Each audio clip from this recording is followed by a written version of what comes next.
السلام علیک یا نبی اللہ وعلی آلک واصحابک یا نور اللہ صلی اللہ تعالی علیہ وسلم۔ میں نے جس آیہ کریمہ کی تلاوت کا شرف حاصل کیا، اللہ جل شانہ اس کے متعلق مجھے حق کہنے اور آپ سب کو حق سننے اور ہم تمام کو اس پر عمل کرنے کی توفیق رفیق عطا فرمائے۔ میرے پیارے آقا صلی اللہ تعالی علیہ وسلم کی پیارے دیوانوں، اللہ تبارک و تعالیٰ کے نیک بندوں کا مقام بہت ہی بلند و بالا ہے، ان کی شان بہت ہی عرف و اعلیٰ ہے، اور ان کی زندگی کو اگر ہم دیکھیں تو ہمیں پتہ چل جائے گا کہ جو اللہ کے نیک اور محبوب بندے ہوا کرتے ہیں، مقرب بندے ہوا کرتے ہیں، وہ اپنی پوری زندگی کے اندر لوگوں کی مدد کرنا، لوگوں کے ساتھ بھلائی کا معاملہ اور لوگوں کے ساتھ اچھا سلوک کرنا، ان کی حاجتوں کو پوری کرنا، ان کی پریشانیوں کو دور کرنا، یہ تمام کے تمام چیزیں ان کی زندگی سے ہمیں مل جائے گا۔ اور ہمیں یہ سبق بھی ملتا ہے کہ جس طریقے سے انہوں نے اپنی زندگی گزاری ہے، اللہ کی عبادت و بندگی کرتے ہوئے، لوگوں کے ساتھ بھلائی کرتے ہوئے، تو ہمیں بھی چاہیے کہ ہم بھی اللہ تبارک و تعالیٰ کی عبادت و بندگی کریں، لوگوں کے ساتھ اچھا سلوک کریں، بہتر برتاؤ کریں، تاکہ اللہ تبارک و تعالیٰ کا قرب بھی حاصل ہو جائے۔ سرکار غوثیت مآب پیران پیر دستگیر روشن ضمیر رحمت اللہ تعالی علیہ کی زندگی کو اگر ہم دیکھیں، آپ کی زندگی مبارکہ کے اندر بھی ہمیں پتہ چل جائے گا کہ حضور غوث اعظم پیران پیر دستگیر کا اتنا اونچا مقام ہے، اللہ تبارک و تعالیٰ نے اتنا اونچا رتبہ آپ کو عطا فرمایا، آپ اولیاء کے تاجدار ہیں، اللہ تبارک و تعالیٰ نے بڑے اونچے منصب پر آپ کو فائز فرمایا، مگر آپ کی زندگی کو دیکھیں تو پتہ چل جائے گا کہ کس طریقے سے راہ خدا میں انہوں نے اپنی قربانی پیش فرمائی، اور ساتھ ہی ساتھ میں لوگوں کے ساتھ بھلائی کا جو جذبہ تھا آپ کے اندر، اللہ اکبر، ایسی مثال آپ کہیں نظر نہیں آئے گی۔ سرکار غوثیت مآب پیران پیر دستگیر کی زندگی کو اگر ہم بچپن سے دیکھیں، علم کے حصول کے لیے آپ نے اپنا وطن چھوڑا اور گیلان سے بغداد مقدس کی جانب آپ نے سفر طے فرمایا، اور جب بغداد مقدس کے اندر علم دین کو حاصل کرتے رہے، مگر کیفیت یہ بھی آئی کہ کئی دنوں تک آپ بھوکے اور پیاسے رہتے، فاقہ کی نوبت آتی، یہ دین کی راہ میں آپ نے یہ تمام کی تمام تکلیفوں کو برداشت کیا اور علم کو حاصل کرتے رہے، دینی تعلیم کو سیکھتے رہے، علم کو حاصل کرتے رہے، یہاں تک کہ بیان کیا جاتا ہے کہ غوث اعظم پیران پیر دستگیر جب کئی دن ہو جاتے، فاقے کی نوبت آ جاتی، کھانے کے لیے کوئی چیز موجود نہ ہوتی، فرماتے ہیں کہ وہ دریائے دجلہ کے کنارے چلے جاتے کہ وہاں پر کوئی ایسی چیز مل جائے کہ جو کھانے کی چیز ہو تو آپ اسے اٹھائے اور کھا لے، تاکہ بھوک جو ہے مٹ جائے اور آپ کو راحت و سکون میسر آئے۔ مگر اللہ اکبر، فرماتے کہ کبھی کبھی ایسا معاملہ ہوتا کہ آپ دریائے دجلہ کے قریب موجود ہے اور آپ کھانے کی کوئی چیز تلاش کر رہے ہیں، مگر تلاش کرتے ہوئے آپ کو ایسا محسوس ہوتا کہ میرے ساتھ اور میرے ساتھی بھی موجود ہے جو بھوکے ہوں گے، جو اسی چیز کی تلاش میں یہاں تک کہ آئے ہوں گے، تو اللہ اکبر، آپ ان کے لیے وہ چیز کو چھوڑ دیتے اور چلے جاتے۔ بھوکے رہنے کے باوجود، خود فاقہ ہے، اس کے باوجود کیفیت یہ ہے کہ دوسرے کے لیے، اپنے بھائی کی خیر خواہی کے لیے آپ اس چیز کو چھوڑ دیتے ہیں اور چھوڑ کر آگے بڑھ جاتے ہیں، تاکہ میرا بھائی جس کو اس کی ضرورت ہوگی وہ اس چیز کو حاصل کر لے اور اپنی بھوک کو مٹا دے۔ یہ غوث پاک رضی اللہ تعالیٰ کی زندگی سے ہمیں ایک درس ملتا ہے، ہمیں سبق ملتا ہے کہ کس طریقے سے سرکار غوث اعظم دوسروں کی خیر خواہی کیا کرتے، دوسروں کا خیال رکھا کرتے تھے اور ان کی اس طریقے سے مدد بھی فرمایا کرتے تھے۔ ایک مرتبہ ایسا ہی معاملہ پیش آیا کہ آپ تشریف لے گئے، بھوک کی کیفیت ہے اور شدت بھوک کی وجہ سے آپ تلاش کر رہے ہیں کہ کوئی ایسی چیز مل جائے جسے میں کھا لوں اور کھانے کے بعد میری بھوک مٹ جائے۔ فرماتے ہیں کہ پھر وہاں سے میں نکلا، کوئی چیز نظر نہیں آئی، اور یہاں تک کہ آپ چلتے چلتے ایک بازار کی طرف سے گزرے، پھول کا بازار تھا، اور وہاں ایسی کوئی چیز محسوس ہوئی، نرم چیز کہ کھانے کی چیز ہے۔ آپ نے اسے اٹھا لیا اور جیسے ہی اسے اٹھا کر مسجد کے کنارے آتے ہیں تاکہ اسے کھائے، بھوک کی اتنی زیادہ شدت ہے کہ نقاہت محسوس ہو رہی ہے۔ فرماتے ہیں کہ جیسے ہی میں مسجد کے قریب آیا اور وہ چیز جو میں نے اٹھائی تھی اسے کھاؤں تاکہ میری بھوک مٹ جائے، کہتے ہیں کہ ایک نوجوان کو میں نے دیکھا، وہ نوجوان اپنے ساتھ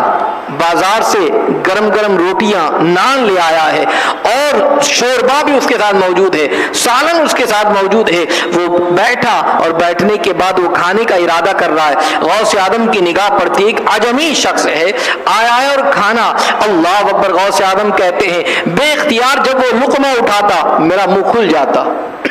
بھوک کی وجہ سے میرا منہ کھل جاتا۔ کہتے ہیں کہ جب یہ کیفیت ہوئی، اس بندے کی نگاہ جب مجھ پر پڑی، اس نے کہا اے نوجوان، میرے بھائی آ جاؤ میرے ساتھ، ہم بیٹھ کر کھانا کھاتے ہیں۔ غوث اعظم نے انکار کیا اور خود اپنے آپ کو کہا کہ ہرگز میں نہ جاؤں گا۔ پھر کہتے ہیں کہ اس نے پھر اصرار کیا اور غوث اعظم کو بلایا، غوث اعظم نے انکار کیا۔ جب تیسری مرتبہ وہ بلاتا ہے، غوث اعظم پیرانے پیر دستگیر چلے جاتے ہیں اور اس کے ساتھ بیٹھ جاتے ہیں، بسم اللہ شریف پڑھتے ہیں۔ وہ کہتا ہے حضرت آپ بھی ہمارے ساتھ بیٹھ جائیں، نوجوان ہیں، آپ بھی بیٹھے میرے ساتھ کھانا کھا لے۔ اللہ اکبر۔ غوث اعظم فرماتے ہیں کہ جب کھانے کا ارادہ ہوا، بات چیت کا سلسلہ جب جاری ہوتا ہے، وہ شخص کہتا ہے کہ آپ کہاں کے رہنے والے ہیں، اور خود اپنا پتہ بتاتا ہے، میں گیلان سے یہاں پر آیا ہوں، کسی کام کی غرض سے آیا تھا اور میں گیلان سے آیا ہوں۔ اور کہتا ہے کہ وہاں پر حضرت عبداللہ صومعی رحمت اللہ تعالی علیہ کی بیٹی، انہوں نے مجھے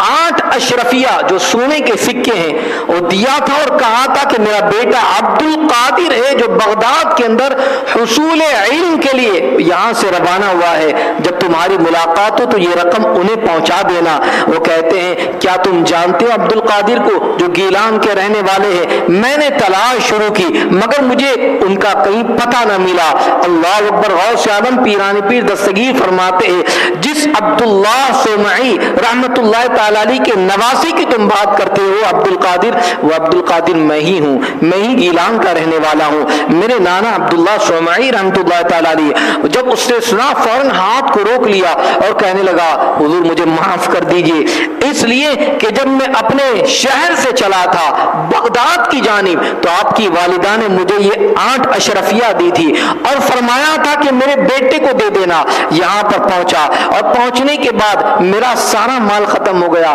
میرے پاس پیسے نہ تھے، اور پھر اس کے بعد آپ کی جب تلاش میں نے شروع کی، آپ کے حوالے سے جب مجھے معلوم نہ ہوا، میرے پاس کوئی چیز نہ تھی کہ جسے میں کھا سکوں پی سکوں۔ اللہ اکبر۔ 1 دن 2 دن حتیٰ کہ 3 دن میرے گزر چکے ہیں، اب بالآخر آپ ہی کی رقم سے میں نے یہ کھانا خریدا ہے، حضور مجھے معاف کر دیجئے، آپ میرے مہمان نہیں بلکہ اب میں آپ کا مہمان ہوں، اگر اجازت ہو تو میں کھانا کھاؤں۔ اللہ اکبر۔ حضرت غوث اعظم پیران پیر دستگیر نے اس موقع پر فرمایا کوئی بات نہیں، آپ آئیں اور ساتھ میں مل کر کھائیں۔ غوث پاک نے کھانا تناول فرمایا اور اس نوجوان کو کھانا بھی کھلایا، اور اتنا ہی نہیں ایسی کیفیت ہے، بھوک کا معاملہ بھی ہے اور فاقہ کی نوبت چل رہی ہے، مگر اس کے باوجود دوسروں کے ساتھ بھلائی کا معاملہ، دوسروں کے ساتھ خیر خواہی کا معاملہ اگر دیکھنا ہو تو غوث پاک کی زندگی سے ہمیں ملتا ہے کہ آپ نے کھانا بھی کھایا اور پھر اس کے بعد اس میں سے کھانا اسے عطا بھی فرماتے ہیں۔ ارشاد فرماتے ہیں تمہیں لمبا سفر بھی طے کرنا ہے، تمہیں تو گیلان تک جانا ہے، اس سے تمہیں ضرورت بھی ہوگی، وہ کھانا بھی اسے عطا فرمایا، اور جو والدین محترمہ نے جو آپ کو اشرفیاں عطا فرمائی تھی اس میں سے بھی کچھ رقم دی، اس لیے کہ تمہارے پاس رقم ختم ہو گئی ہے، راستے میں ضرورت بھی ہوگی، پیسوں کی ضرورت بھی ہوگی، اس میں سے رقم لے لو اور آپ چلے جاؤ۔ جاؤ۔ اللہ اکبر۔ سرکار غوثیت مآب پیران پیر دستگیر روشن ضمیر رحمت اللہ تعالی علیہ کی زندگی کو اگر ہم دیکھیں، آپ علم کے حصول کے لیے آپ نے اپنا وطن چھوڑا، گھر بار چھوڑا، اور آپ بغداد مقدس تشریف لائے ہیں، مگر یہاں پر آنے کے باوجود بھی آپ لوگوں کی مدد بھی اس طریقے سے فرما رہے ہیں۔ بھوک کی شدت آ گئی تب بھی اپنے بھائیوں کے لیے کھانا چھوڑتے نظر آتے ہیں، اور اگر کوئی مل جائے تو اس کو ساتھ ساتھ میں اپنے ساتھ بٹھاتے نظر آتے ہیں، اور پیسے آ جائے تو اسے لٹاتے ہوئے نظر آتے ہیں۔ یہ غوث پاک کی زندگی ہے، مگر آج ہم غوث پاک سے محبت کی بات کرتے ہیں، غوث پاک سے عقیدت کی بات کرتے ہیں، غوث پاک پیران پیر دستگیر کا نام بھی لیتے ہیں، مگر ہماری زندگی کیسی گزر رہی ہے؟ ذرا اپنی زندگی کو بھی دیکھیں، اپنا جائزہ بھی تو لے۔ اپنی زندگی کا حال تو یہ ہے کہ اللہ اکبر، ہماری کیفیت یہ ہے کہ ہم یہ دیکھتے کہ دوسروں کا مال ہو تو اس کو بھی ہم ہضم کر جائیں۔ قرآن مقدس میں اللہ ارشاد فرماتا ہے وَأَنفِقُوا فِي سَبِيلِ اللَّهِ وَلَا تُلْقُوا بِأَيْدِيكُمْ إِلَى التَّهْلُكَةِ، اور اللہ کی راہ میں اپنے مال کو خرچ کرو، اپنے ہاتھوں اپنے آپ کو ہلاکت میں نہ ڈالو۔ اللہ نے جو مال عطا فرمایا وہ مال اللہ کی رضا کے لیے دوسروں کو بھی آپ دو، اپنے مال میں سے دوسروں کی مدد کرو، نہ دے کر اپنے آپ کو ہلاکت میں نہ ڈالو۔ مگر آج کیفیت یہ ہے کہ اپنے مال کی بات تو بہت دور کی ہے، اگر ہمیں پتا چل جائے کہ فلاں چیز اس کی ہے تو ہم اسے اپنی چیز بنا لیتے ہیں، دوسرے کے مال کو اپنا مال بنا لیتے ہیں، دوسرے کی زمین کو اپنی زمین بنا لیتے ہیں، دوسرے کی پراپرٹی کو اپنی پراپرٹی بنا لیتے ہیں، دوسرے کی جائیداد کو اپنی جائیداد بنا لیتے ہیں، اور ہم نے یہ سمجھا یہ سارا مال جمع کر کے ہم رکھ لیں گے ہمیں کام آ جائے گا۔ یاد رکھ لیجئے اگر دوسرے کا مال رہا تو یہ ہمارے لیے وبال جان بن جائے گا۔ اس لیے خدا را اپنے مال سے دوسرے کی مدد کرو، اور جب دوسروں کی مدد کریں گے تو قرآن مقدس اسی کے حوالے سے فرماتا ہے وَأَحْسِنُوا، تم اچھا کام کرو، بھلا کام کرو،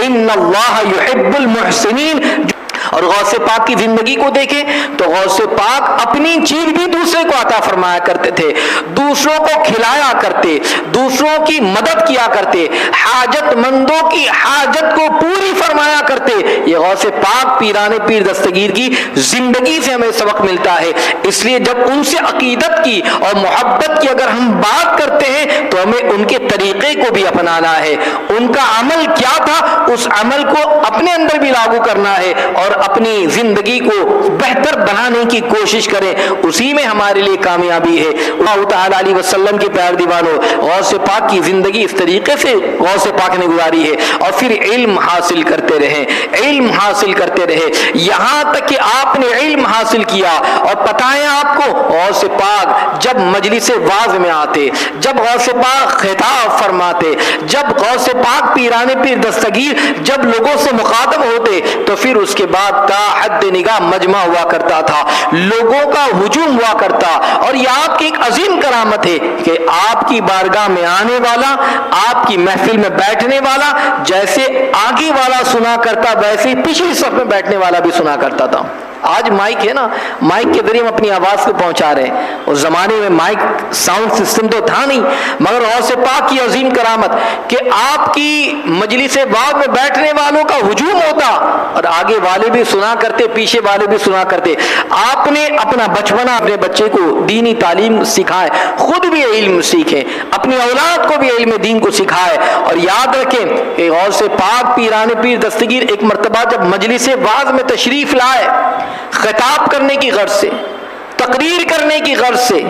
پتہ ہے آپ کو تو قاری قرآن تلاوت کلام فرماتے ہیں، اور قرآن کریم کی تلاوت سے مجلس کا محفل کا آغاز ہوتا ہے۔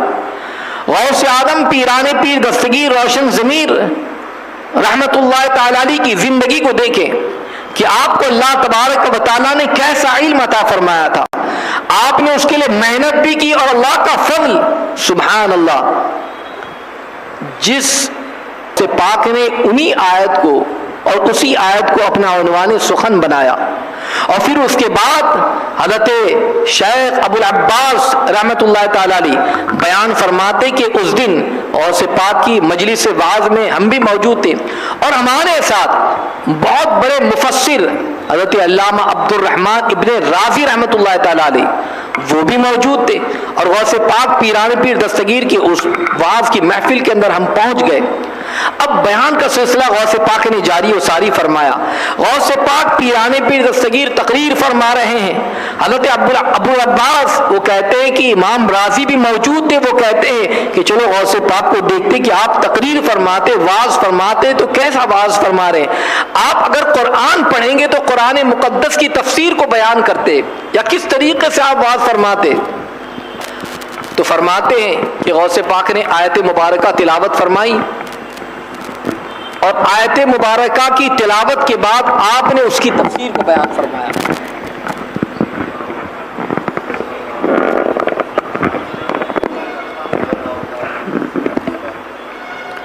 حضور غوث پاک پیران پیر دستگیر اس آیت مبارکہ کی تلاوت فرماتے ہیں، اور پھر اس کے بعد اس تفسیر کو بیان کرتے ہیں اس آیت کی۔ حضرت ابو العباس کہتے ہیں امام راضی سے، جس تفسیر کو غوث پاک بیان کر رہے کیا یہ تفسیر تمہیں معلوم ہے؟ حضرت امام راضی فرماتے ہیں ہاں مجھے معلوم ہے، میں جانتا ہوں، میں نے پڑھا ہے اس تفسیر کو۔ اب اس کے بعد غوث پاک پیران پیر دستگیر اس آیت کی دوسری تفسیر بیان کرتے ہیں۔ پھر شیخ ابو العباس حضرت امام راضی سے فرماتے یہ غوث پاک نے جو تفسیر بیان فرمائی کیا تمہیں معلوم ہے؟ وہ کہتے ہیں ہاں مجھے معلوم ہے، میرے علم میں، میں نے پڑھا ہے۔ تیسری تفسیر اس آیت کی بیان فرمائی، غوث پاک کی جانب دیکھا، اور پھر اس کے بعد شیخ ابو العباس فرماتے ابن راضی کیا یہ تفسیر بھی تمہیں معلوم ہے؟ وہ کہتے ہاں مجھے معلوم ہے۔ غوث پاک اپنے بیان کا سلسلہ جاری رکھتے ہیں، ایک آیت کی 4 تفسیریں، 5ویں تفسیر، 6 تفسیر، یہاں تک کہ 7 تفسیروں کو بیان کر دیتے ہیں۔ شیخ ابو العباس امام راضی کی جانب دیکھتے ہوئے فرماتے ہیں 7 تفسیریں بیان فرمائی، کیا تمہیں معلوم ہے؟ وہ کہتے ہیں ہاں میں نے پڑھا ہے، مجھے تمام تفسیر معلوم ہے۔ غوث پاک پیران پیر دستگیر اپنے واعظ کے سلسلے کو کنٹینیو کرتے ہیں، اس ایک آیت کی 8ویں تفسیر، 9ویں تفسیر، 10، 11 تفسیریں بیان کر دیتے ہیں۔ اب اس کے بعد شیخ ابو العباس کہتے ہیں اے امام راضی بتاؤ تو صحیح، ایک آیت کی سرکار غوث اعظم 11 تفسیریں بیان کر رہے ہیں، کیا یہ 11 تفسیریں تمہیں معلوم ہے؟ وہ کہتے ہیں کہ ہاں یہ 11 کی 11 تفسیریں مجھے معلوم ہے، میں نے ان تمام تفاسیر کو پڑھا ہے۔ اور حیرت کی بات یہ ہے کہ غوث اعظم تفسیر کو بیان بھی فرما رہے ہیں اور ساتھ ہی ساتھ میں اس کے قائل کا نام بھی بتا رہے ہیں، تفسیر بھی بیان کر رہے ہیں، اور سلسلہ واعظ کا چل رہا ہے، حتیٰ کہ اب اس کے بعد غوث اعظم نے اس آیت کی 12ویں تفسیر کو بیان فرمائی۔ اب شیخ ابو العباس امام راضی کو دیکھتے کہتے دیکھو 12ویں تفسیر بیان کر رہے، کیا تمہیں معلوم ہے؟ امام راضی کا جواب اب نفی میں تھا کہ نہیں میں نہیں جانتا، اس آیت کی اس تفسیر کو جو غوث پاک نے بیان فرمائی ہے یہ میرے علم میں نہیں ہے، یہ میں نے کہیں پڑھا نہیں، کہیں سنا نہیں ہے۔ یہاں تک کہ غوث اعظم 13ویں تفسیر بیان کرتے ہیں، پھر حضرت امام راضی یہی کہتے ہیں کہ مجھے معلوم نہیں، پھر نفی میں جواب دیا۔ مگر غوث پاک سبحان اللہ وہ علم کا سمندر ہے، وہ بہتا جا رہا ہے، اب 14ویں تفسیر بیان کر رہے ہیں، ایک آیت کی 15 تفسیروں کو بیان کیا، اور کہتے ہیں کہ کیا تمہیں معلوم ہے؟ امام راضی 11 تفسیر کے بعد ان کا ہر تفسیر پر ایک ہی جواب ہے، نہیں اس تفسیر کو میں نہیں جانتا۔ یہاں تک کہ غوث پاک نے 20 تفسیروں کو بیان کیا، 25 تفسیروں کو بیان کیا، 30 تفاسیر بیان فرما دی، کہا کہ تم جانتے ہو ہر تفسیر 11 تفسیر کے بعد یہی جواب دیتے نظر آتے کہ نہیں میں نہیں جانتا۔ مگر غوث پاک 30 تفسیر کے بعد اپنے سلسلے واعظ کو جاری رکھتے ہیں، یہاں تک کہ بیان کرتے کرتے اس ایک آیت کی 40 تفاسیر بیان کرتے ہیں، قائل کا نام بھی بتا رہے ہیں، تفسیر بھی کر رہے ہیں اور بتاتے بھی جا رہے ہیں۔ ہر تفسیر پر شیخ عبد الرحمن ابن راضی یہی جواب دیتے جا رہے ہیں کہ نہیں میں نہیں جانتا، میں نہیں جانتا، اور غوث اعظم بیان کرتے جا رہے ہیں۔ اے میرے آقا علیہ السلام کے پیارے دیوانوں، اس ایک آیت کی 40 تفاسیر غوث اعظم نے بیان فرمائی تھی۔ میں پوچھنا چاہتا ہوں آپ دیکھیں تو صحیح، غوث پاک پیران پیر دستگیر علم حاصل کرتے رہے، علم سیکھتے رہے، اور آپ نے قرآن مقدس کی جہاں تلاوت فرمائی وہاں قرآن مقدس کی تفسیر کا علم بھی آپ نے سیکھا، قرآن مقدس کو سمجھا۔ آج بتائیے تو صحیح، جس غوث اعظم کو ہم مانتے ہیں وہ غوث اعظم ایک آیت کی 40 تفاسیر بیان کریں، مگر آج ہمارا حال یہ کہ ہم قرآن مقدس پڑھتے بھی نہ ہو، حالانکہ یہ وہ کلام ہے جس کے بارے میں پیارے آقا علیہ الصلوۃ والتسلیم نے ارشاد فرمایا النظر فی المصحف عبادت، قرآن مقدس کی جانب دیکھنا بھی عبادت ہے۔ قرآن کو دیکھنا عبادت، جب قرآن کو دیکھنا عبادت ہے تو پھر اس کی تلاوت کا کیا عالم ہوگا، اور پھر کوئی قرآن مقدس کو پڑھنے کے بعد اس پر عمل کرے اس کا کیا عالم ہوگا۔ قرآن مقدس کو دیکھنا عبادت ہے۔ آج ہم روزانہ اپنے موبائل کو تو دیکھتے ہیں، مگر کیا روزانہ ہم قرآن مقدس کو بھی دیکھتے ہیں؟ کیا بہت سارے میسیجز آتے ہیں، اس کو پڑھنے کے لیے ہمارے پاس کافی وقت ہوتا ہے، مگر کیا قرآن مقدس کی 1-2 رکوع کی تلاوت بھی ہم کرتے ہیں؟ اگر ہمارا حال یہ ہے، جواب پوچھا جائے تو کیفیت ہی بن آئے گی کہ نہیں ہم قرآن مقدس کی تلاوت نہیں کرتے۔ یاد رکھ لیجئے غوث پاک پیران پیر دستگیر تو قرآن مقدس اتنا پڑھا کرتے اور آپ اس کی تفسیر بیان کرتے تو 40 تفاسیر بیان کر دیں، مگر ہمارا حال یہ ہے کہ ہم غوث پاک سے محبت کی بات کریں اور ہم قرآن مقدس نہ پڑھیں۔ کتنے تعجب کی بات ہوگی، کتنے افسوس کی بات ہوگی۔ یہاں پر رہ کر میں آپ کو ایک آقا دو جہاں صلی اللہ علیہ وسلم کا فرمان سنا دوں، پھر بات آگے بڑھے۔ آقا کریم نور مجسم صلی اللہ تعالی علیہ وسلم ارشاد فرماتے ہیں ادبوا اولادکم علی 3 خصال، فرماتے اپنی اولاد کو 3 چیزوں کی تعلیم دو، 3 باتوں کی تعلیم دو، انہیں 3 چیزیں سکھاؤ۔ جہاں ہم اپنے اولاد کی تربیت کرتے ہیں، جہاں ہم انہیں بہت ساری باتیں بتاتے ہیں، آقا علیہ السلام نے 3 خصلتوں کے حوالے سے فرمایا، 3 چیزوں کے حوالے سے فرمایا یہ 3 باتوں کی تعلیم اپنی اولاد کو دو۔ نمبر 1 حب نبیکم، تمہارے نبی کی محبت انہیں بتاؤ۔ کیا ہم اپنے آقا دو جہاں صلی اللہ علیہ وسلم جو ہمارے آقا ہے، کیا ان کی محبت کی تعلیم ہم اپنی اولاد کو دے رہے ہیں؟ کیا اپنی اولاد کو ہم نے سکھایا؟ حضور علیہ السلام کی ذات کے حوالے سے، حضور علیہ السلام کی زندگی کے حوالے سے کیا ہم نے بتانے کی کوشش کی؟ نہیں بتانے کی کوشش کی۔ یاد رکھ لیجئے محبت کبھی ہم ان کو دیں گے، کیسے ان کے دلوں میں محبت پیدا ہوگی جب اس نبی کے بارے میں ہم جانتے ہو، اور ہمیں کیسے معلوم ہوگا حضور کی زندگی؟ تو یاد رکھ لیجئے سنی دعوت اسلامی کے ایسے اجتماعات میں، ایسی محفلوں میں اگر ہم شرکت کریں گے تو ہمیں پتہ چل جائے گا حضور علیہ الصلوۃ والتسلیم کی ذات کے حوالے سے، حضور علیہ السلام کی سیرت کے حوالے سے، حضور علیہ السلام کی محبت کا درس ہم اپنے سینے میں بٹھا کر پھر یہاں سے جائیں گے۔ اس لیے یہ ہماری ذمہ داری ہے، ہم ایسی محفلوں میں آئیں، اپنی اولاد کو بھی ساتھ میں لائیں، اپنے بچوں کو بھی لائیں، تاکہ جہاں ہم یہ درس سنیں وہاں ہماری اولاد بھی ان تمام کی تمام چیزوں کے حوالے سے جانے، وہ بھی سیکھے۔ ہم ان کو اپنے گھروں کے اندر جو دینی تعلیم دے، سرکار کی محبت کا انہیں درس دے، حضور علیہ السلام کی محبت کی انہیں تعلیم دے۔ محبت رسول ہی ہے جو ان کے ایمان کو مضبوط کریں گی، اور جس کے دل میں اللہ کے رسول کی محبت، اس کا ایمان اتنا ہی زیادہ مضبوط ہو جائے گا۔ اگر ہم اپنے ایمان کی پختگی چاہتے ہیں تو سرکار کی محبت کو اپنے دل میں اتنا ہی پکا بٹھائیں، خود بھی سرکار کے محبت کریں اور اپنی اولاد کو، اپنے گھر والوں کو، سب کو حضور علیہ الصلوۃ والتسلیم کی محبت کا جام پلائیں اور درس دیں۔ حضور علیہ الصلوۃ والتسلیم فرمایا پہلی چیز حب نبیکم، اور پھر دوسری چیز حب اہل بیتہ، اہل بیت اطہار کی محبت ان کے دلوں میں ڈالو، سرکار کے گھرانوں کی محبت ان کے دل میں ڈالو، سرکار علیہ الصلوۃ والتسلیم کے اہل بیت کی محبت یہ اپنی اولاد کے اندر منتقل کرو، تاکہ ہمیں پتہ چل جائے اور وہ بھی جانے کہ حضور علیہ السلام کا گھرانہ اتنا عظیم ہے،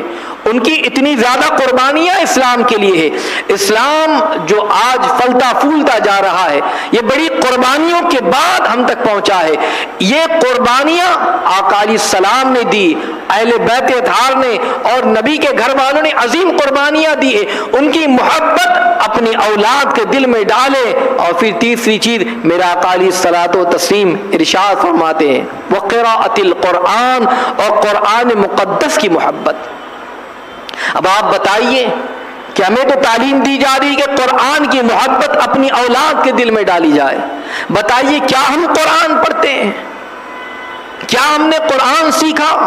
یا اپنی اولاد کو ہم نے قرآن سکھایا؟ یاد رکھ لیجئے ہم نے بہت ساری تعلیمات تو دی اپنی اولادوں کو، مگر قرآن مقدس کی تعلیم جیسی دینی چاہیے ویسی ہم نہیں دے رہے ہیں. دنیاوی تعلیم ضرور حاصل کریں، مگر یاد رکھیں اس کا فائدہ آپ کو بھی ہوگا،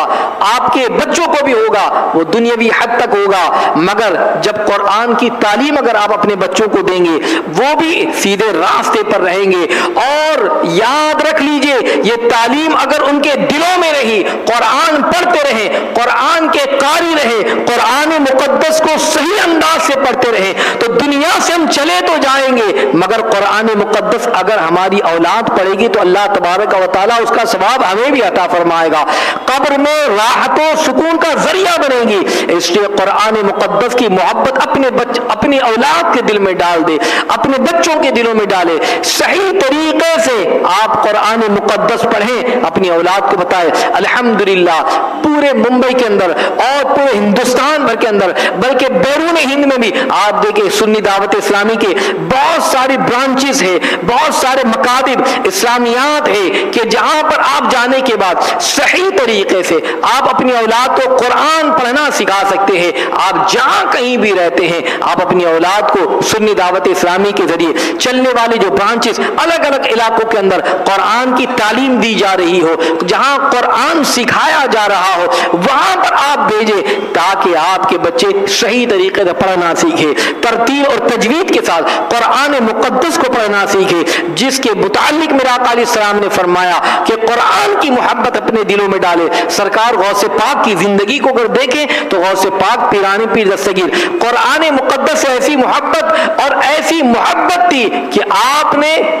15 سال تک ایک پیر پر کھڑے رہ کر ایک رات میں قرآن مقدس ختم فرمایا. روزانہ رات کو قرآن ختم کیا کرتے، اور ایک رات دو رات کا معاملہ نہیں، 15 سال تک کنٹینیو آپ نے ایک رات ہی میں مکمل قرآن مقدس کا ختم فرمایا ہے. یہ غوث اعظم پیران پیر دستگیر قرآن مقدس کی تلاوت سے ایسی محبت فرمایا کرتے. رات کے وقت میں 40 سال تک عشاء کے وضو سے فجر کی نماز آپ نے ادا فرمائی ہے. یہ سرکار غوث اعظم پیران پیر دستگیر روشن ضمیر رحمت اللہ تعالی علیہ کی زندگی ہے. اس سے ہمیں بھی چاہیے جہاں ہم عقیدت و محبت کی بات کریں وہاں غوث اعظم پیران پیر دستگیر کے نقش قدم پر بھی چلیں، اور آپ جو ہے کس طریقے سے دوسروں کی مدد کیا کرتے، جتنا ممکن ہو سکے ہم بھی دوسروں کی مدد کریں، ہم بھی دوسروں کے ساتھ بھلائی کا جذبہ اپنے اندر پیدا کریں. یاد رکھ لیجئے اللہ تبارک و تعالیٰ نے جو مال و زر عطا فرمایا اپنے اوپر بھی خرچ کریں، دوسروں پر بھی خرچ کریں، اللہ اس میں برکت عطا فرمائے گا. حلال کی طرف اپنی نظر بڑھائیں، حرام کی طرف ہرگز نہیں، ورنہ یاد رکھ لیجئے آپ کے مال کو وہ جو ہے حرام برباد کر دے گا. قرآن مقدس میں اللہ ارشاد فرماتا ہے یا ایھا الناس کلوا مما فی الارض حلالا طیبا، اے لوگو حلال اور پاکیزہ کھاؤ. غوث پاک کی زندگی کو اگر ہم دیکھیں غوث پاک کی بارگاہ کے اندر تو دور دراز سے لوگ آیا کرتے، آپ کی محفل میں بیٹھا کرتے، آپ کی مجلس میں بیٹھا کرتے، آپ کے خانقاہ میں آیا کرتے، اور آپ کے پاس بیٹھنے کے بعد آپ سے واعظ و نصیحت بھی حاصل کیا کرتے. جو کچھ آپ پیغامات عطا فرماتے لوگ اسے سنتے، عمل کرنے کی کوشش کرتے، کامیاب اور کامران ہو جایا کرتے. اور غوث اعظم کی بارگاہ میں ہر کوئی آتا، جہاں ایک غریب انسان آ سکتا وہاں وقت کا خلیفہ بھی آتا، اور غوث پاک کی بارگاہ میں ادب کے ساتھ بیٹھتا ہے۔ اور ایسا ہی معاملہ ایک مرتبہ ایسا پیش آیا کہ وقت کا خلیفہ غوث پاک کا دربار لگا ہوا ہے، لوگ غوث پاک کی بارگاہ میں آتے جا رہے ہیں اور غوث پاک کی باتوں کو سن رہے ہیں، اپنے اندر انقلاب پیدا کر رہے ہیں۔ وقت کا خلیفہ غوث پاک کی بارگاہ کے اندر حاضر ہوا، اور وہ آیا تو اس انداز سے آیا کہ اس کے ساتھ اس کا خادم بھی تھا، اور 10 بوریاں اشرفیوں کی بھری ہوئی، پیسوں کی بھری ہوئی غوث پاک کی بارگاہ میں لے کر آیا ہے، اور غوث پاک کی بارگاہ میں نظر پیش کرتا ہے، حضور اسے قبول فرما لے۔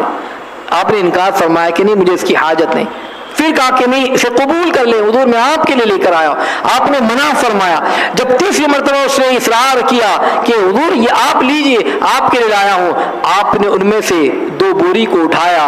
اور جس میں روپے بھرے ہوئے تھے، اشرفیاں بھری ہوئی تھی، آپ نے اٹھایا، اٹھانے کے بعد اس طریقے سے نچوڑنا اسے شروع کیا، جیسے آپ اسے نچوڑتے ہیں ان اشرفیوں کی تھیلیوں میں سے خون ٹپکنے لگ جاتا ہے۔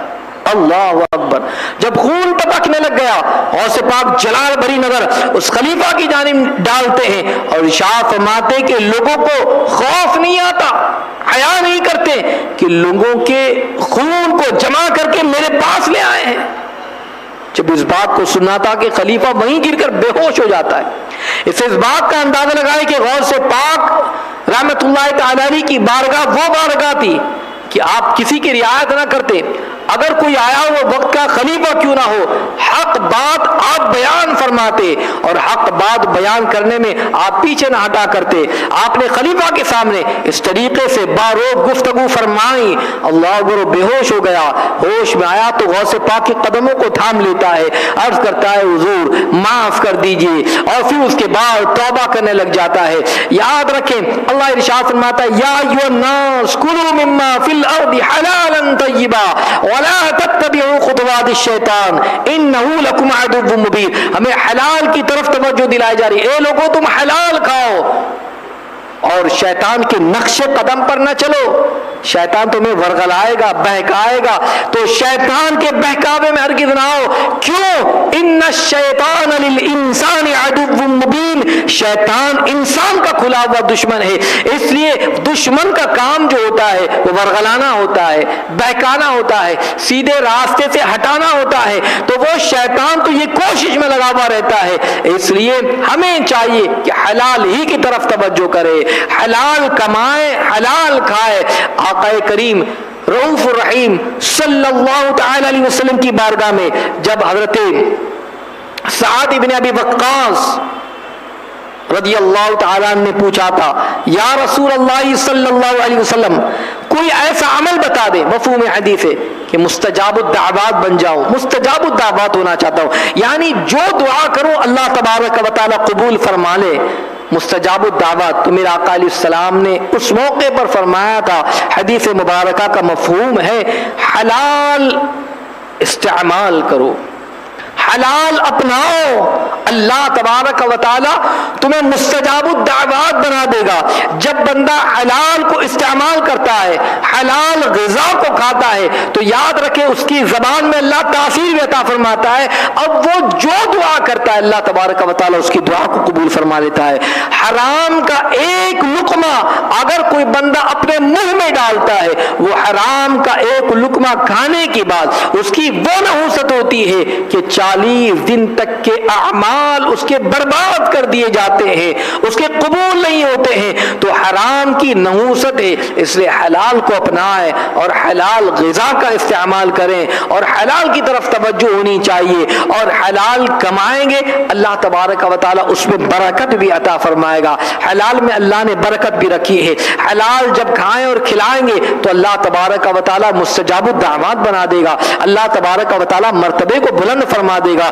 اس لیے غوث پاک کی زندگی سے ہمیں سبق بھی ملتا ہے۔ غوث پاک پیران پیر دستگیر نے بتا دیا کہ تم لوگوں کے خون کو چوس کر میری بارگاہ میں لائے ہو، اللہ اکبر اللہ اکبر۔ یہ غوث پاک پیران پیر دستگیر کا معاملہ تھا۔ وہ غوث اعظم پیران پیر دستگیر، آپ کو اللہ نے اتنا اونچا رتبہ عطا فرمایا، اتنے بلند و بالا مقام اور مرتبے پر فائز فرمایا، مگر آپ نے اپنی پوری زندگی عبادت میں گزاری، آپ نے اپنی پوری زندگی بندگی میں گزاری، آپ آپ نے اپنی پوری زندگی اللہ تبارک و تعالیٰ کو یاد کرتے ہوئے گزار دی. اللہ نے اتنا اونچا مقام عطا فرمایا, اتنا اونچا رتبہ عطا فرمایا. خود حضرت عمر بزار رحمت اللہ تعالیٰ علیہ جو غوث پاک کے مرید میں سے ہیں, وہ خود بیان فرماتے ہیں اور اس سے غوث پاک کی شان کا اندازہ بھی لگا سکتے ہیں, اور الحمدللہ اپنی قسمت پر ناز بھی کرے کہ خود بیان کرتے ہوئے عمر بزار رحمت اللہ تعالیٰ علیہ کہ غوث پاک جمعۃ المبارکہ کے دن جب بھی مسجد میں جایا کرتے اور فرماتے کہ ایک مرتبہ میں بھی غوث پاک کے ساتھ ساتھ مسجد میں جا رہا تھا. عالم یہ ہوتا کہ جب بھی غوث پاک مسجد میں تشریف لے جاتے تو کیفیت یہ ہوتی کہ لوگوں کا ہجوم ہوتا, اور اتنی بھیڑ اتنا لوگوں کا ہجوم کہ کوئی آتا ہے, کوئی آپ سے مصافحہ کر رہا ہے, کوئی دست بوسی کر رہا ہے, کوئی قدم بوسی کر رہا ہے, کوئی آپ سے دعائیں لے رہا ہے, کوئی آپ کو سلام کر رہا ہے, کوئی اس طریقے سے آپ کی بارگاہ میں آتا. اور یہ کیفیت ہوا کرتی تھی. اللہ کے نیک بندوں کی بارگاہ میں لوگ جایا کرتے ہیں. اور آج بھی اگر آپ دیکھیں, آج بھی اولیاء اللہ کی بارگاہ میں اگر آپ دیکھیں, چاہے آپ ماہیم شریف چلے جائیں, چاہے آپ اجمیر شریف چلے جائیں, چاہے آپ کسی اللہ کے ولی کی بارگاہ میں چلے جائیں, اتنا ہجوم آپ کو ملے گا, اتنا کراؤڈ آپ کو ملے گا. آج بھی لوگ جاتے ہیں ان کی بارگاہ کے اندر, کوئی ان کی بارگاہ میں سلام کا نذرانہ پیش کر رہا ہے, کوئی دعا کی التجا کرنے جا رہا ہے, کوئی ان سے دعائیں لینے جا رہا ہے, کوئی ان کی بارگاہ میں جا رہا ہے. اللہ نے وہ مقام اور مرتبہ عطا فرمایا ہے. حضرت عمر بزار کہتے ہیں کہ غوث پاک کے ساتھ ساتھ میں چل رہا تھا, دل میں خیال آیا کہ جب بھی غوث پاک کے ساتھ میں چلتا ہوں, میں دیکھتا ہوں جمعۃ المبارکہ میں غوث پاک جب جاتے ہیں تو لوگوں کا ہجوم ہوتا ہے, لوگ دور دور سے آپ کے پاس آتے ہیں. اور آج کیا معاملہ ہے, آج تو کوئی غوث پاک کی بارگاہ میں آ ہی نہیں رہا ہے, یوں ہی چل رہے ہیں, کوئی مصافحہ کرنے والا نہیں, کوئی آپ کی بارگاہ میں آنے والا نہیں. اور اس طریقے سے میرے دل میں خیال آیا, یاد رکھے اللہ والوں کی کیفیت یہ ہوا کرتی ہے کہ اللہ نے وہ مقام دیا ہے کہ اللہ والوں کی نگاہیں دلوں پر پڑا کرتی ہے, وہ دلوں کی کیفیت کو جان لیا کرتے ہیں, دل میں آنے والے حالات ان کے سامنے منکشف ہو جایا کرتے ہیں. لوگ کہتے ہیں تم اللہ والوں کے پاس جاتے ہو, کیا وہ جانتے کہ ہاں وہ جانتے اللہ نے وہ طاقت دی ہے, ہمارے دل میں جو خیال آ جائے ان کی بارگاہ میں پہنچ جائیں اور دل میں جو خیال لائے, بلکہ یہیں سے اگر دل میں خیال لائے تو اللہ تبارک و تعالیٰ نے ان کو وہ مقام اور وہ رتبہ عطا فرمایا, وہ ان تمام کیفیت کو جان لیا کرتے. بلکہ خود غوث اعظم فرماتے ہیں میرا کوئی مرید مشرق میں اور میں مغرب میں ہوں تو میں وہیں سے اس کی سطر پوشی فرما دیا کرتا ہوں. تو غوث پاک کا مقام و مرتبہ ہے. تو دل میں تو خیال آیا تھا, جب دل میں خیال آیا غوث پاک نے اپنے مرید عمر بزار کو دیکھا, دیکھ کر مسکرا دیتے ہیں. بس مسکرانا تھا, وہ لمحہ تھا کہ پھر لوگوں کا ہجوم ہو گیا, لوگ دور دور سے آپ کے پاس آ رہے ہیں اور ایسی بھیڑ ہو گئی, ایسی بھیڑ ہو گئی, کوئی دست بوسی کر رہا ہے, کوئی قدم بوسی میں لگا ہوا ہے, کوئی مصافحہ کر رہا ہے, کوئی دعا کر لے رہا ہے, کوئی سلام کر رہا ہے. حضرت عمر بزار کہتے ہیں کہ بھیڑ اتنی ہو گئی کہ اب بھیڑ نے مجھے دور کر دیا, بھیڑ نے مجھے دور کر دیا. حضرت عمر بزار کہتے ہیں دل میں میرے خیال آیا کہ اس سے تو وہی لمحہ بڑا اچھا تھا, میں اپنے مرشد سے قریب میں تو تھا, ان کے ساتھ ساتھ تو چل رہا تھا, اپنے پیر و مرشد کے ساتھ ساتھ چل رہا تھا, مگر آج یہ کیفیت کہ بھیڑ نے مجھے دور کر دیا. جب دل میں پھر یہ خیال آیا, غوث پاک میری جانب دیکھتے مسکراتے اور پھر فرماتے عمر بزار تمہیں نے تو دل میں سوچا تھا کہ آج کیا بات ہے بھیڑ نہیں ہے, تمہاری تو دل میں خیال آیا تھا. اللہ اکبر, اللہ اکبر. اب اس کے بعد پھر غوث اعظم فرماتے, غور سے سنیے کیا فرماتے غوث اعظم پیران پیر دستگیر, اے عمر بزار سنو, لوگوں کے دل اللہ نے میری مٹھی میں کر رکھے ہیں, میں جب چاہتا ہوں اپنے پاس کر لیتا ہوں اور جب چاہتا ہوں اپنے سے پھیر لیتا ہوں. اللہ اکبر. یہ اللہ کے نیک بندے کا مقام ہے, یہ سرکار غوث اعظم پیران پیر دستگیر کا مقام ہے. فرماتے جب چاہتا ہوں میں اپنی طرف کر لیتا ہوں. اس لیے جب یہ کیفیت پیدا ہوئی غوث اعظم نے لوگوں کے دلوں کو اپنی طرف مائل کر دیا اور جب چاہتے ہیں اپنے سے پھیر لیتے ہیں. تو یہ اولیاء اللہ کا مقام ہے, پیران پیر دستگیر کا مقام ہے, سرکار غوث اعظم کا مقام اور مرتبہ ہے. اس لیے ہمیں چاہیے اولیاء اللہ سے عقیدت رکھے, اولیاء اللہ سے محبت کرے. وہ دلوں کی کیفیت کو جان لیا کرتے ہیں, دلوں کے احوال ان کے سامنے ہوا کرتے ہیں, ان کے سامنے کوئی چیز چھپی بھی نہیں ہوتی ہے، یہ اللہ کی عطا سے بات کرتا ہے، اللہ کی عطا ان پر ہوا کرتی ہے۔ اس لیے ہمیں چاہیے کہ اولیاء اللہ سے محبت بھی کریں، اولیاء اللہ سے عقیدت بھی رکھیں اور ان کی بارگاہ میں بڑے ادب کے ساتھ جائیں۔ کوئی یہ نہ سوچے کہ ہم ان کی بارگاہ میں جا رہے ہیں، کیا وہ ساری کیفیت کو جان رہے ہیں، ملاحظہ کر رہے ہیں؟ ہاں بالکل ملاحظہ بھی فرما رہے ہیں، ہمیں دیکھ بھی رہے ہیں، اور پھر جس طریقے سے وہ دنیا میں ظاہری حیات میں لوگوں کی مدد فرمایا کرتے تھے، آج بھی وہ اس طریقے سے لوگوں کی مدد بھی فرماتے ہیں، لوگوں کے ساتھ اچھا معاملہ بھی فرماتے۔ اس لیے اولیاء اللہ سے اپنے دامن کو مضبوط کرنا چاہیے، ان سے محبت کرتے رہنا چاہیے، ان کی عقیدت کو اپنے دل میں بٹھائے رکھنا چاہیے، اور ساتھ ہی ساتھ میں ان کے نقش قدم پر بھی چلنا چاہیے۔ محبت بھی ہو، اور محبت اس طریقے سے ہو کہ محبت صرف ایسا نہیں زبانی نہ رہا ہو، بلکہ محبت ایسی ہو کہ ان سے محبت کریں اور ان کے نقش قدم پر بھی چلیں، ان کے نقش قدم پر چلیں۔ تو اس سے ان کے نقش قدم پر چلنے کی کوشش کریں۔ غوث سے اعظم جو تعلیم دیا کرتے، ہمیں چاہیے کہ ہم بھی ان تعلیمات پر عمل کریں۔ غوث سے اعظم جو واضح نصیحت کیا کرتے اور لوگوں کو درس دیا کرتے، ہمیں چاہیے کہ ہم اس کو سنیں، سیکھیں اور عمل کرنے کی کوشش کریں، تاکہ ہماری زندگی کامیاب ہو، ہماری زندگی کامران ہو، اور اولیاء اللہ سے مدد طلب کرتے رہنا چاہیے۔ وہ بلا شبہ مدد فرماتے اللہ کی عطا سے، اللہ نے وہ مقام، بلا شبہ اللہ ہی مدد فرماتا ہے، مگر یہ ذریعہ ہے، یہ وسیلہ ہے۔ اولیاء اللہ یہ وسیلہ ہے، اور یہ ہماری مدد بھی فرماتے ہیں اللہ تبارک و تعالیٰ کی عطا سے، وہ دستگیری فرماتے ہیں مگر اللہ کی عطا سے۔ میں آپ کو ایک بات بتا دوں اور اپنی گفتگو ختم کروں تو آپ کو پتہ چل جائے کہ غوث سے اعظم پیران پیر دستگیر کی بارگاہ ایک ایسی عظیم بارگاہ ہے، اور اولیاء اللہ سے اپنے رشتے کو مضبوط کرنا چاہیے۔ اولیاء اللہ کی بارگاہ تو وہ بارگاہ ہے کہ جہاں لوگوں کے ساتھ کس طریقے سے معاملات ہوا کرتے ہیں۔ غوث سے اعظم پیران پیر دستگیر کی بارگاہ میں جائیں تو آپ کس طریقے سے مدد لوگوں کی فرمایا کرتے اللہ کی عطا سے۔ ایک مرتبہ غوث سے اعظم واعظ فرما رہے، آپ دیکھیں دین کی تعلیم کو آپ نے سیکھا، اور پھر اس کے بعد اپنی زندگی کو آپ نے اس تعلیم کو عام کرتے رہے۔ جیسے آپ نے سنا ایک آیت مبارکہ کی 40 تفاسیر آپ نے بیان فرمائی ہے۔ اس طریقے سے غوث سے اعظم پیران پیر دستگیر جب ایک مرتبہ ایک محفل میں تشریف لے گئے، آپ نصیحت فرما رہے ہیں، وعظ کر رہے ہیں، تقریر فرما رہے، اور تقریر فرماتے فرماتے آپ درمیان میں خاموش ہو جاتے ہیں، اور پھر اس کے بعد ارشاد فرماتے ہیں کہ 500 درہم لائے جائیں، تب میں اپنے وعظ کے سلسلے کو کنٹینیو کروں گا۔ آپ رک گئے، 500 درہم لائے، اور پھر اس کے بعد میں اپنے وعظ کے سلسلے کو، لوگ حیران کہ کبھی ایسا معاملہ تو نہیں ہوا، آج کیا بات ہے۔ بہت سارے وہاں پر آپ کے مریدین بھی تھے،